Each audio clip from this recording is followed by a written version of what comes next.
हुजूर, मैं गरीब आदमी हूँ। पाई जोड़कर मैंने एक भैंस खरीदी। मेरे पड़ोस में एक अमीर आदमी रहता है, उसके पास तो कई भैंसे, मगर उसने मेरी भैंस चुरा ली और मेरे आंगन में एक मरी हुई भैंस रख दी।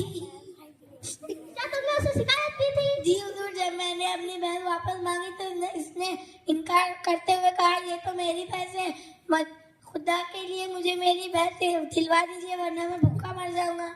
गम ना करो फरियादी, अगर वो भैंस तुम्हारी हुई तो तुम्हें जरूर मिलेगी। कहाँ है वो आदमी? वो भी मेरे साथ आया है, उसके साथ एक झूठा गवाह भी है।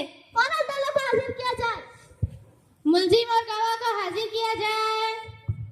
मुल्जिम और गवाह हाजिर हो।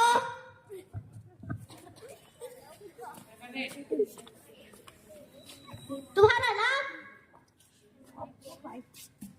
हुजूर, मेरा नाम अमीर अली है। बेटी। और तुम्हारा? नाचीज को अकबर अली कहते हैं।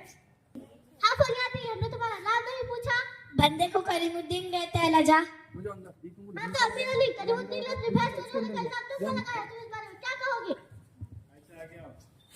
आलम पना, मुझे अफसोस है कि ऐसा इल्जाम मुझ पर अदा किया गया। मेरे पड़ोसी जानते हैं कि मैं कभी झूठ नहीं बोलता। मुझे चोरी करने की क्या जरूरत? अल्लाह का दिया हुआ मेरे पास सब कुछ मौजूद है। इससे तो बेहतर था कि करीमुद्दीन मुझसे भैंस मांग लेता, मैं कभी ना इनकार करता। हुजूर, मेरे मोहल्ले का हर शख्स जानता है कि मेरे पास एक ऐसी भैंस है, दूध देने में उसकी कोई मिसाल नहीं। अच्छा करीमुद्दीन, तुम ये बताओ कि जब तुम्हारी भैंस चोरी हुई उस वक्त तुम कहाँ थे? हुजूर, ये रात का वाकया, मैं दिन भर का थका हारा सो रहा था।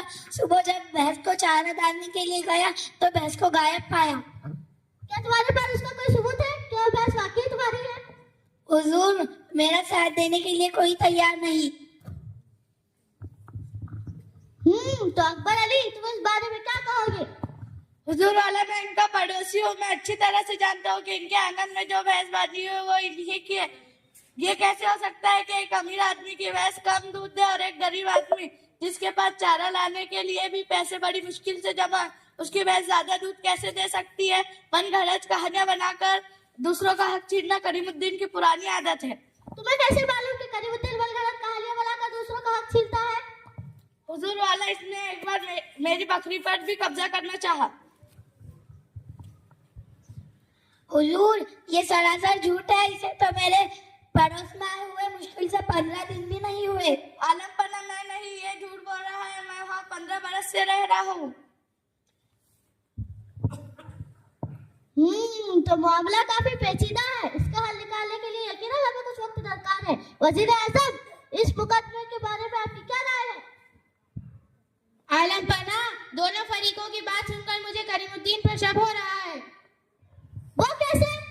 जैसे कि करीमुद्दीन ने बताया, उसका साथ देने के लिए कोई नहीं आया। बताओ करीमुद्दीन, ऐसा क्यों है? हुजूर, मैं गरीब आदमी हूँ, इसीलिए मैं साथ देने के लिए कोई तैयार नहीं। अमीर अली के कर्जदार बहुत है, इसीलिए लोग अमीर अली का साथ देते हैं। अच्छा तो करीमुद्दीन, तुम थोड़ी देर के लिए बाहर जाओ। हाँ तो अमीर अली, तुम कहते हो कि तुमने वो भैंस 1 साल पहले खरीदी थी। क्या तुम बता सकते हो कितने में खरीदी थी? हुजूर, मैंने 10,000 रुपए में खरीदी थी आलम पना। बहुत खूब। और तुम्हारे यहाँ आने से पहले करीमुद्दीन ने ये भी बताया है कि भैंस की एक टाल पर जख्म का निशान है। क्या तुम बता सकते हो जख्म हाँ आलम पना, उसकी अगली दाई टांग पर वाकई एक जख्म है। और उसने ये भी बताया कि भैंस के ऊपर कुत्ते के दांतों के निशान है, क्या वाकई? जी हाँ, एक दफा मेरे पालतू कुत्ते ने उसे काट लिया था। बहुत खूब, फरियादी करीमुद्दीन को हाजिर किया जाए। करीमुद्दीन हाजिर हो।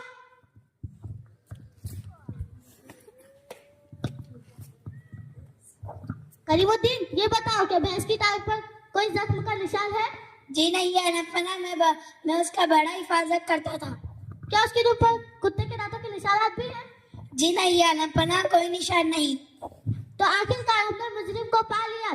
अमीर अली, तुम्हारा झूठ खुल गया है। भैंस के ऊपर कुत्ते के दांतों के निशानात एक मन गलत बात थी। तुम सच उगलवाने के लिए हमें ये तरीका इख्तियार करना पड़ा। बड़ी शर्म की बात है कि तुम इतने बड़े आदमी होने के बावजूद भी गरीबों का हक छीनते हो।